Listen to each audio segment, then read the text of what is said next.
मेरा नाम अंशिका है। मेरी शादी 6 साल पहले मेरे पिताजी के दोस्त के बेटे से हुई थी। मेरे पिताजी की एक हादसे में मृत्यु हो गई थी। हम दो बहनें हैं। मैं अपनी माँ और पिताजी की बड़ी बेटी हूँ। मेरी एक छोटी बहन भी है जिसका नाम नीतू है। जब मैं 12 साल की थी तब मेरे पिताजी की एक कार हादसे में मृत्यु हो गई थी। इसके बाद हमारे घर पर मेरे चाचा ने कब्जा कर लिया था। मेरी माँ बहुत डरपोक थीं। वह अपने हक के लिए आवाज नहीं उठा सकती थीं। इसलिए वह हमें लेकर अपने मायके यानी नाना नानी के घर चली गईं। जब तक नाना नानी जिंदा थे, वो में की कर तुम्हें वहां बहुत प्यार और सम्मान मिला। उन्होंने हमें कभी किसी चीज की कमी नहीं होने दी। नाना नानी ने न कभी हमें डांटा और न ही कभी हम पर हाथ उठाया। उन्होंने मेरी माँ की दूसरी शादी करवाने की भी बहुत कोशिश की, लेकिन माँ शादी नहीं करना चाहती थीं। कुछ समय बाद नाना नानी भी इस दुनिया को छोड़कर चले गए। अब घर की सारी जिम्मेदारी मेरे मामा पर आ गई थी। मामा मेरी माँ से बड़े थे। उनकी शादी नाना नानी के जीते जी हो चुकी थी। नाना नानी के सामने मामी बहुत अच्छी थीं और हमारा बहुत ध्यान रखती थीं। लेकिन उनके मरने के बाद मामी ने भी हमसे मुंह मोड़ लिया। उनके घर में हम तीनों, माँ और हम दोनों बहनों के साथ नौकरों जैसा बर्ताव होने लगा। मामा ने हम दोनों बहनों को एक सरकारी स्कूल में पढ़ाया था, लेकिन मामी को हमारी पढ़ाई का खर्चा हमेशा बोझ लगता था। वह हर वक्त महंगाई की बातें करती रहती थीं। पता नहीं यह मामी की बातों का असर था या मेरी माँ की किस्मत में बस इतना ही लिखा था। उन्होंने अपने दिल को बीमार कर लिया। यह बीमारी बाद में हार्ट अटैक बन गई और उनकी मृत्यु का कारण बन गई। अब इस दुख भरी दुनिया में हम दोनों बहनें अकेली रह गई थीं। कहने को हमारे बहुत सारे रिश्तेदार थे। वे दुनिया को दिखाने के लिए हमारा हालचाल पूछते थे और ख्याल रखने का दिखावा करते थे। लेकिन सच यह था कि किसी को हमसे कोई हमदर्दी नहीं थी। कोई भी हमारी जिम्मेदारी लेने को तैयार नहीं था। सब बस हमदर्दी जताने का नाटक करते थे। मामी तो सबके सामने बहुत अच्छी बनती थीं, लेकिन अकेले में हमसे बहुत बुरा बर्ताव करती थीं। फिर जब मैं 22 साल की हुई तो मामा ने मेरे पिताजी के दोस्त के बेटे से मेरी शादी कर दी। मेरे पति बहुत अच्छे थे और मेरा बहुत ख्याल रखते थे, लेकिन वे अपनी माँ की बातों में बहुत जल्दी आ जाते थे। जो कुछ उनकी माँ कहती वे उसी को सच मान लेते थे। माँ का कहना मानना अच्छी बात है, लेकिन बिना सोचे समझे उनकी हर बात पर यकीन करना ठीक नहीं था। उनकी माँ जो भी कहती वे मुझसे उस बात पर लड़ाई शुरू कर देते थे। देखते देखते मेरे ससुराल में 8 साल बीत गए। अब मैं 2 बेटियों की माँ बन चुकी हूँ। शादी के बाद पहले मुझे दहेज न लाने के ताने मिलते थे। फिर एक नया ताना शुरू हुआ कि मैं सिर्फ बेटियां पैदा करती हूँ और इन लोगों को बेटे की खुशी नहीं दे सकती। मैंने अपनी सास और पति को बहुत समझाने की कोशिश की कि बेटा या बेटी पैदा करना मेरे हाथ में नहीं है। यह सब ईश्वर की मर्जी है। वह जिसे चाहे बेटा दे, जिसे चाहे बेटी। लेकिन मेरी बातें उनके समझ में नहीं आती थीं। उल्टा मुझे पढ़ी लिखी होने के भी ताने मिलने लगे। धीरे धीरे मैंने सब कुछ कहना बंद कर दिया और चुप रहने लगी। फिर एक दिन मेरी बहन नीतू की भी शादी हो गई। मुझे ऐसा लगा जैसे मेरे दिमाग से कोई बोझ हल्का हो गया। नीतू का पति और उसके ससुराल वाले बहुत अच्छे थे। मैं भी सुकून की सांस लेती थी कि आखिर मेरी बहन की मुश्किलें अब खत्म हुईं। लेकिन नीतू की शादी को अभी 10 महीने ही हुए थे कि उसका पति चल बसा। वह विधवा हो गई। उसके ससुराल वालों ने उसे मनहूस कहकर घर से निकाल दिया। मामी नीतू को अपने घर रखने को तैयार नहीं थीं। मामा को भी मामी की बात माननी पड़ती थी। वे भी मेरे ससुर की तरह अपनी पत्नी से बहुत दबते थे। एक दिन जब मैं मामी के घर गई तो देखा कि मामी नीतू को बहुत बुरी तरह मार रही थीं। मैंने बड़ी मुश्किल से उसे छुड़ाया। गुस्से में उसके कुछ कपड़े लिए और उसे अपने घर ले आई। लेकिन मेरे घर में तो हंगामा मच गया। जब मेरी सास को पता चला कि नीतू मेरे साथ रहेगी तो वे मेरे पीछे पड़ गईं। मुझे अपनी बहन के सामने बहुत शर्मिंदगी उठानी पड़ती थी, लेकिन मैं उसे अकेला नहीं छोड़ सकती थी। मेरी सास को नीतू का घर में रहना बिल्कुल पसंद नहीं था। वे हर रात मेरे पति को मेरे खिलाफ भड़काती थीं। एक रात मैं किचन का काम खत्म करके अपने कमरे में जा रही थी। तभी मुझे सास के कमरे से कुछ आवाजें सुनाई दीं। मैं नहीं चाहती थी, लेकिन फिर भी रुककर उनकी बातें सुनने लगी। वे उस दिन भी मेरे पति को मेरे और मेरी बहन के खिलाफ भड़का रही थीं। मैंने ध्यान से सुना तो उनकी आवाज आई, देखो, तुम्हारी पत्नी को किसी का डर है भी या नहीं, महंगाई का ज़माना है। इतनी कम आमदनी में जब अपना खर्च चलाना मुश्किल है, तो ऊपर से तुम्हारी पत्नी ने एक और जिम्मेदारी हमारे सिर पर डाल दी। पहले इसे और इसकी बेटियों को हम पाल रहे थे। क्या यह बोझ कम था? अब अपनी बहन को भी ले आई। कल को यह अपने बाकी मायके वालों को भी ले आएगी। फिर एक दिन अपना पूरा खानदान यहाँ जमा कर लेगी और तुम बस चुपचाप सब देखते रहना, इसे कुछ मत कहना। मेरे पति चुपचाप उनकी सारी बातें सुन रहे थे। थोड़ी देर बाद जब वे बोले तो कहने लगे, माँ, मैं उससे कहता तो हूँ, इससे ज्यादा क्या करूं? मेरी सास को हर बात में अपनी ही चलानी होती थी। जब वे अपनी बात पर अड़ जाती थीं तो किसी की नहीं सुनती थीं, चाहे सामने उनका बेटा हो या उनका पति। सब उनसे डरते थे और उनकी बात मानते थे।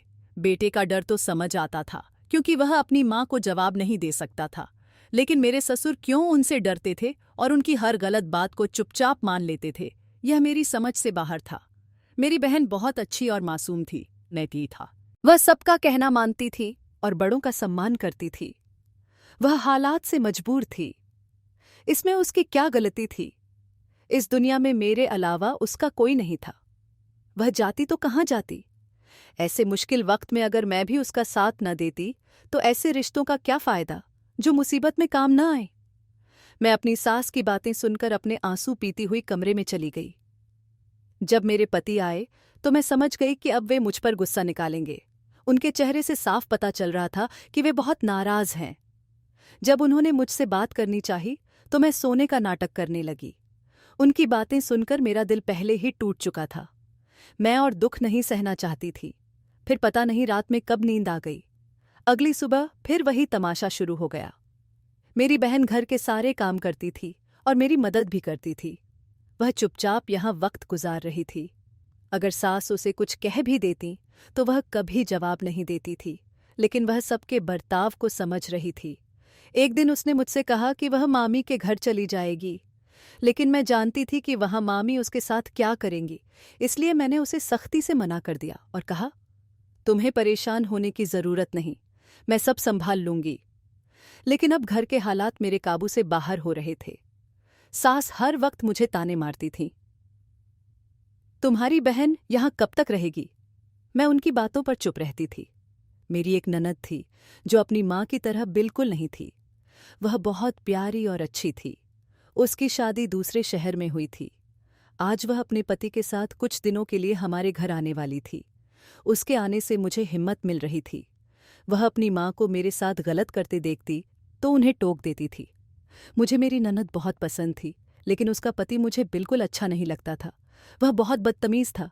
उसे किसी को देखने की भी तमीज नहीं थी। फिर भी मैं सब नज़रअंदाज कर देती थी। मैं किसी से इस बारे में कहती भी तो किससे? मैंने अपनी ननद के लिए खाना बनाया था। मैं कोशिश करती थी कि किसी को मुझसे शिकायत न हो।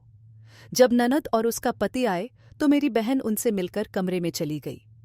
रात को सास ने कहा, अपनी बहन से कहो कि वह स्टोर रूम में सो जाए या बाहर गैलरी में सो जाए। यह कमरा मेरी बेटी और दामाद के लिए है। मुझे अपनी बहन की बहुत चिंता हुई। मैंने सोचा कि इतनी गर्मी में वह स्टोर रूम में कैसे सोएगी। वहां न पंखा था न खिड़की। बहुत भारी मन से मैंने उसे यह बात बताई। मैं घर में हंगामा नहीं चाहती थी। वह बेचारी मेरे कहने पर गैलरी में सो गई। फिर हम सब अपने अपने कमरों में सोने चले गए। आधी रात का समय था। अचानक एक शोर की आवाज से मेरी नींद खुल गई। मैं और मेरा पति बाहर की ओर भागे। बाहर देखा तो सब लोग खड़े थे। मेरी सास मुझे घूरते हुए बोली, इस दिन के लिए ही तुम अपनी बहन को यहाँ लाई थीं ताकि यह मेरी बेटी का घर बर्बाद करे। मैंने नीतू की तरफ देखा। वह बहुत डरी हुई थी और बुरी तरह रो रही थी। वह भागकर मेरे पास आई और बोली, दीदी, मैंने इन्हें नहीं बुलाया था, ये खुद यहाँ आए थे। उसका इशारा मेरी ननद के पति की ओर था, लेकिन जीजाजी का कहना था कि मेरी बहन उन पर डोरे डाल रही थी। घर में जैसे हंगामा मच गया था। मैं सबके सामने बहुत शर्मिंदा महसूस कर रही थी। मुझे यकीन था कि मेरी बहन ऐसा कभी नहीं कर सकती, लेकिन जो कुछ भी हो रहा था उसने मेरे दिल को बहुत ठेस पहुंचाई। मैंने अपनी ननद की ओर देखा। सोचा, पता नहीं दीदी मेरी बहन के बारे में क्या सोच रही होंगी, लेकिन उनकी आंखों में एक अजीब सी शर्मिंदगी दिख रही थी। उनके चेहरे पर दुख और शक साफ झलक रहा था। जिस तरह वह अपने पति को देख रही थीं, उससे मुझे अंदाजा हो गया कि उन्हें पता है कि गलती उनके पति की है, लेकिन शायद वह सबके सामने यह बात नहीं कह सकती थीं। मेरी सास किसी भी हाल में यह मानने को तैयार नहीं थी। मेरी ननद ने जैसे तैसे मामले को शांत किया और सब अपने कमरों में सोने चले गए। कमरे में आने के बाद मेरे पति ने मुझे बहुत कुछ सुनाया। वे बोले, तुम्हारी बहन के लक्षण ठीक नहीं हैं। वह मुझे भी अजीब अजीब इशारे करके अपनी ओर खींचने की कोशिश करती है। अपनी बहन पर ऐसा इल्जाम सुनकर मुझे बहुत बुरा लगा। मैं अपनी बहन को अच्छी तरह जानती थी। वह ऐसी नहीं थी। मुझे यह भी पता था कि मेरे पति उस पर बहुत गलत इल्जाम लगा रहे हैं, लेकिन मैं चुपचाप सब सहने को मजबूर थी। हम दोनों बहनों का कोई सहारा नहीं था जो हमारी तरफ से बोले। इसी वजह से लोग हमें बेसहारा समझकर इल्जाम लगाते थे। उस रात सब सो गए होंगे, लेकिन मैं पूरी रात जागती रही। मेरे दिमाग में न जाने क्या क्या विचार आ रहे थे। मेरी नींद गायब हो चुकी थी। मैं बस यही सोच रही थी कि मेरी बहन इस दुनिया में अकेली कहाँ जाएगी। मेरी सास तो हर वक्त खर्च और महंगाई का रोना रोती थीं। अब उन्हें एक नया मुद्दा मिल गया था। वे बार बार मेरे नंदोई वाली बात को लेकर मुझे ताने देंगी और नीतू को घर से निकालने को कहेंगी। पूरी रात मैं इसी उधेड़बुन में रही। सुबह 5 बजे मेरी आंख लगी, तभी मेरे पति ने मुझे उठा दिया और कहा, मेरे लिए नाश्ता बनाओ। जब मैं किचन में पहुंची तो नीतू नाश्ता बना रही थी। उसकी आंखें सूजी हुई थीं। उसका चेहरा देखकर मुझे लगा कि वह भी रात भर नहीं सोई होगी, ठीक मेरी तरह। मुझे देखते ही उसने अपने चेहरे पर बनावटी मुस्कान लाने की कोशिश की। मेरा दिल दुख से भर गया। मैं उस बेचारी के लिए कुछ नहीं कर सकती थी। जब मेरी ननद सोकर उठी तो उसने हमसे बिल्कुल सामान्य तरीके से बात की, जैसे रात को कुछ हुआ ही न हो। नाश्ते के बाद उसने अपने घर जाने की तैयारी शुरू कर दी। उसे इतनी जल्दी जाते देख मेरी सास को बहुत गुस्सा आया। उन्होंने हम दोनों बहनों को खूब सुनाया, यह तुम्हारी बहन की वजह से ही इतनी जल्दी जा रही है, वरना यह यहाँ कुछ दिन रुकने का प्लान लेकर आई थी। मुझे भी अंदाजा था कि वह यहाँ कुछ दिन रुकने आई थी, लेकिन यह भी सच था कि वह मेरी बहन की वजह से नहीं, बल्कि अपने पति की हरकतों की वजह से जल्दी जा रही थी। वह अपने पति की करतूतों से अच्छी तरह वाकिफ थी। जाते जाते उसने मुझसे माफ़ी भी मांगी थी, लेकिन यह बात मैं घर में किसी को नहीं बता सकती थी। अगर बताती तो नया हंगामा शुरू हो जाता। मैं दिमागी तौर पर बहुत थक चुकी थी। मुझे सुकून चाहिए था, मुझे शांति चाहिए थी, मुझे भावनात्मक सहारे की ज़रूरत थी। मेरा मन करता था कि मैं यहाँ से बहुत दूर चली जाऊं, जहाँ मुझे कोई न जानता हो, जहाँ कोई मुझे परेशान न करे। मैं वहाँ चैन से कुछ पल बिता सकूं, अपने सारे दुख दर्द बहा दूं। यहाँ तो मुझे रोने के लिए भी बहाने की ज़रूरत पड़ती थी। मेरी सास को मेरा और मेरी बेटियों का रोना पसंद नहीं था। अगर वे मुझे रोते देख लेतीं तो बहुत कुछ सुनाती थीं। तुमने हमारे घर में मनहूसियत फैला रखी है। तुम यही चाहती हो कि इस घर में कभी खुशियां न आएं, इसलिए हमेशा उदासी फैलाती रहती हो। मैं बड़ी मुश्किल से अपने आंसू छिपाती थी। दिन ऐसे ही दुखों में गुजरते गए। एक अजीब सी उदासी ने मेरे पूरे वजूद को घेर लिया था। एक दिन मेरी बहन मेरे पास आई। ऐसा लगा जैसे वह मुझसे कुछ कहना चाहती हो, लेकिन कह नहीं पा रही हो। मैं समझ गई कि वह यहाँ से जाने की बात करेगी, लेकिन वह यह भी जानती थी कि अभी कुछ वक्त लगेगा।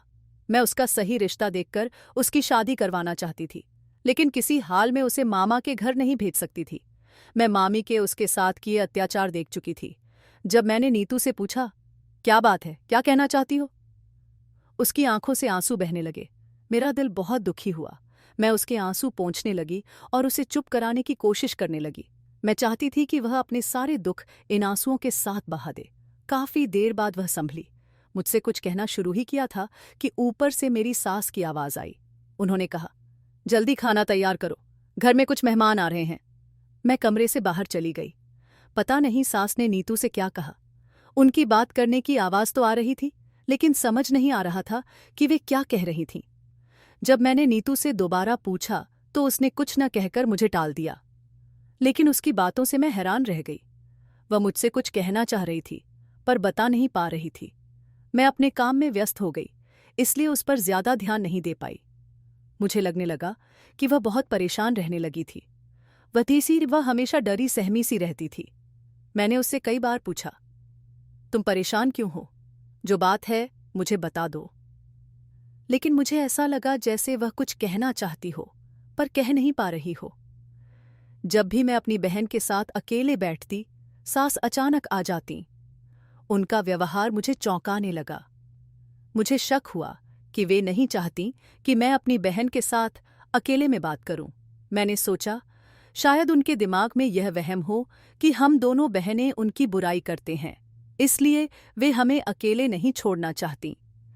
फिलहाल जो भी था, मैं अपनी बहन की वजह से बहुत परेशान थी, इसलिए मैंने आस पड़ोस की औरतों से उसके लिए रिश्ते की बात की थी। मैं चाहती थी कि वे कोई ऐसा रिश्ता बताएं जो सादगी से शादी करे और दहेज का लालच न रखे। पड़ोस की एक आंटी बहुत अच्छी थीं। वे मुझे अपनी बेटी की तरह प्यार करती थीं। उन्होंने कहा कि वे मेरी बहन के लिए अच्छा रिश्ता जरूर देखेंगी। उनसे बात करके मुझे थोड़ा सुकून मिला। एक दिन सुबह मैं रोज की तरह उठी। बाहर से अजीब शोर सुनाई दिया। जब मैं कमरे से बाहर आई तो देखा कि मेरी सास ने नीतू का बाजू पकड़ रखा था। वे उस पर बुरी तरह चिल्ला रही थीं। दूसरी तरफ मेरे ससुर खड़े थे। मैं जल्दी से वहां गई और सास के हाथ से नीतू का बाजू छुड़ाया। मैंने कहा, माँ जी, क्या हुआ? आपने सुबह सुबह हंगामा क्यों मचा रखा है? हर रोज इसे कटघरे में खड़ा कर देती हैं। मुझे नहीं पता कि गुस्से में मेरी आवाज इतनी तेज कैसे हो गई, वरना मैं हमेशा सास से धीमी आवाज में बात करती थी। चाहे वे मुझे कुछ भी कहें, चाहे कितना ही गुस्सा दिखाएं, मैं कभी जवाब नहीं देती थी। लेकिन आज मेरा सब्र टूट गया। सास बोली, आज मैं तुम्हें तुम्हारी बहन की करतूत दिखाती हूं। वे मुझे पकड़कर अपने पति के बिस्तर के पास ले गईं।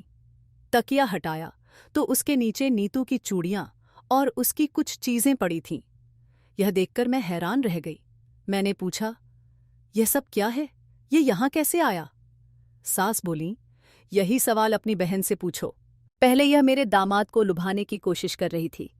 जब उसमें नाकाम हुई तो मेरे पति पर डोरे डालने लगी। ऐसी घटिया लड़की को मैं अपने घर में एक पल भी नहीं रखूंगी।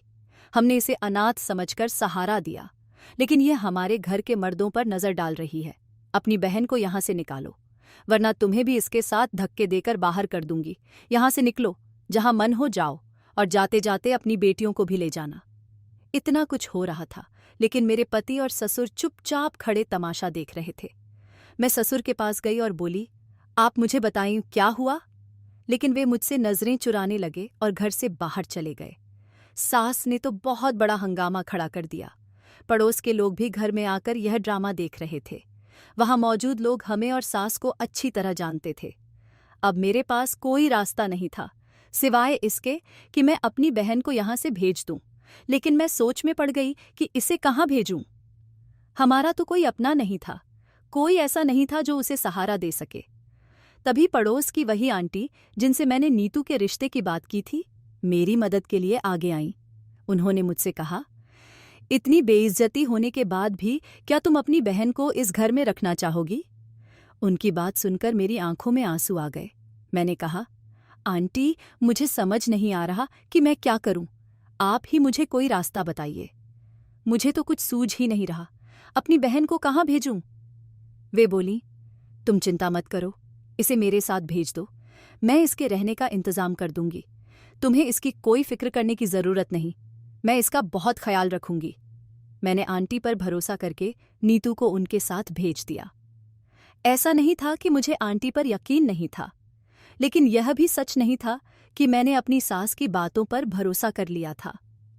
मैं हैरान थी कि नीतू का सामान पहले से ही चारपाई पर बाहर कैसे पहुंच गया।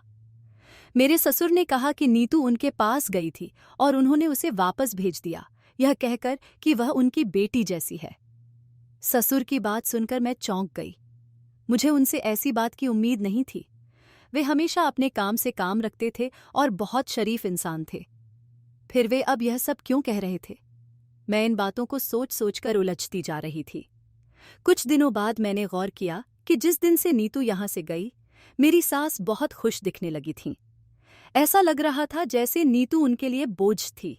जब वह बोझ हटा तो उन्हें बहुत सुकून मिल गया। फिर कुछ दिनों बाद मेरी ननद रोते रोते अपने बच्चों को लेकर घर आ गई।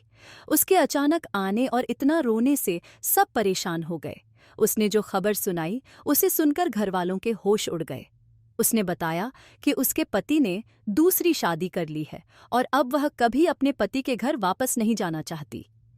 यह सुनकर मेरी सास जैसे बेहोश सी हो गईं। घर में परेशानी का माहौल बन गया। सब बहुत परेशान दिख रहे थे, लेकिन सबसे ज्यादा बुरा हाल मेरी ननद का था। उसे न खाने की सुध थी न किसी और चीज की। मैं पहले ही अपनी बहन की वजह से परेशान थी। इतने दिन हो गए थे मैं उससे मिल भी नहीं पाई थी। जब मैं आंटी के घर गई तो उन्होंने बताया कि वे नीतू की शादी करवा रही हैं। लड़का उनका भतीजा है जिसकी पहली पत्नी मर चुकी है। यह सुनकर मुझे बहुत खुशी हुई, लेकिन मैं एक अजीब सोच में पड़ गई। मैंने आंटी से कहा, मैं थी पाए मैं एक बार उस लड़के को देखना चाहती हूँ और उससे मिलना चाहती हूँ। आंटी बोली, तुम्हारी बात बिल्कुल ठीक है, तुम उससे जरूर मिल सकती हो। जब मैं उसे बुलाऊंगी तो मेरी बात ध्यान से सुनना। मैंने नीतू को अपनी सगी बेटी की तरह समझा है। जैसे मैं अपनी बेटियों को मानती हूँ वैसे ही तुम दोनों बहनों को भी। उनकी बात सुनकर मेरी आंखों में आंसू आ गए। सच ही कहते हैं, मुसीबत में जो साथ दे वही सबसे अच्छा इंसान लगता है। उस वक्त आंटी मुझे दुनिया की सबसे अच्छी इंसान लगी। मेरा उनसे कोई खून का रिश्ता नहीं था, बस इंसानियत और एहसास का रिश्ता था। उन्होंने मुझे यह एहसास दिलाया कि दुनिया में अभी अच्छे लोग बाकी हैं। ऐसे लोग ही इस दुनिया को चलाए हुए हैं। जब मैं खुशी खुशी घर लौटी और अपने कमरे में जा रही थी, तभी ननद की बात सुनकर मैं रुक गई। वह कह रही थी, माँ, बाबूजी, आपने भाभी के साथ बहुत गलत किया। आपने उनकी बहन पर इल्जाम लगाए। क्या आप जानते हैं कि किसी पर इल्जाम लगाना कितना बड़ा पाप है? शायद आपके इस पाप की सज़ा मुझे मिल रही है। जैसे आपने किसी की बेटी को तकलीफ दी, वैसे ही मुझे भी तकलीफ झेलनी पड़ रही है। मैं जानती थी कि यह सब झूठ था। इतना कुछ होने के बाद भी हम दोनों बहनों ने उनसे कुछ नहीं कहा। मैं उनके कमरे में चली गई। मुझे देखकर वे परेशान हो गईं। मैंने कहा, आप लोगों को एक बार भी एहसास नहीं हुआ कि आप किसी की बेटी के साथ कितना बुरा कर रहे हैं? क्या आपने वह कहावत नहीं सुनी कि जो इंसान करता है वही भुगतता है? आज जो तकलीफ आप किसी की औलाद को देंगे, कल वही तकलीफ आपकी औलाद को भी सहनी पड़ेगी। और देखिए, यह कहावत आपके ऊपर कितनी जल्दी सच हो गई। इसके बाद आंटी ने अपने वादे के मुताबिक नीतू की शादी करवा दी। मैं उसके पति से मिली और बहुत खुश हुई। वह पढ़ा लिखा और बहुत अच्छा इंसान था, लेकिन मुझे अपनी ननद की चिंता थी। वह मेरे साथ बहुत अच्छी थी। मैं उसे तकलीफ में नहीं देख सकती थी। फिर एक दिन उसका पति सिर झुकाए हमारे घर आया। वह बहुत शर्मिंदा लग रहा था। उसने कहा कि उसे अपनी गलती का एहसास हो गया है। उसने अपनी दूसरी पत्नी को तलाक दे दिया क्योंकि वह उसके साथ साथ कई लड़कों से संबंध रखती थी। शादी के बाद भी उसने उनसे रिश्ता नहीं तोड़ा। जब उसने अपनी आंखों से उसे किसी और के साथ देखा तो उसे यकीन हो गया। उसके पास कोई रास्ता नहीं था सिवाय इसके कि वह उसे छोड़ दे और अपनी पहली पत्नी को वापस लाए। घर वालों ने उसे बहुत बुरा भला कहा। पूछा, इस बात की क्या गारंटी कि तुम दोबारा ऐसा नहीं करोगे? लेकिन वह बहुत शर्मिंदा था। मेरी ननद ने कहा कि वह अपने घर वापस जाना चाहती है। उसके इस फैसले ने सबको चुप करा दिया। मेरी सास को उसे वापस भेजना पड़ा। उनके जाने के बाद सास ने मुझसे माफ़ी मांगी। वे बोलीं, मुझे एहसास हो गया कि मैंने तुम्हारे और तुम्हारी बहन के साथ बहुत गलत किया। अगर हो सके तो मुझे माफ़ कर देना। उनकी यह बात मेरे लिए बहुत थी। मैंने अपना दिल साफ किया और उन्हें माफ़ कर दिया। अब मैं और मेरी बहन दोनों अपने अपने घरों में खुश थे। हमारे परिवार अच्छे से बस चुके थे। हम दोनों अपनी जिंदगी से संतुष्ट थीं। दोस्तों, उम्मीद करती हूँ कि आपको हमारी कहानी पसंद आई होगी। अगर कहानी अच्छी लगी तो इसे पसंद करें। अगर आप नए हैं तो चैनल को सब्सक्राइब करें और नोटिफिकेशन बेल ज़रूर दबाएं ताकि अगली कहानी की अपडेट आपको सबसे पहले मिले।